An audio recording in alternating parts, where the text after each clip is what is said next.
think they've committed the unpardonable sin, that God could never, ever forgive them again. But God in His mercy will always forgive. Come back to His Son, so then you shall live.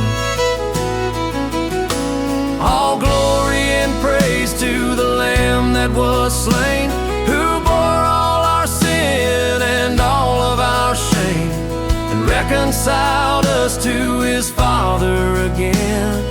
Praise to Lord Jesus forever.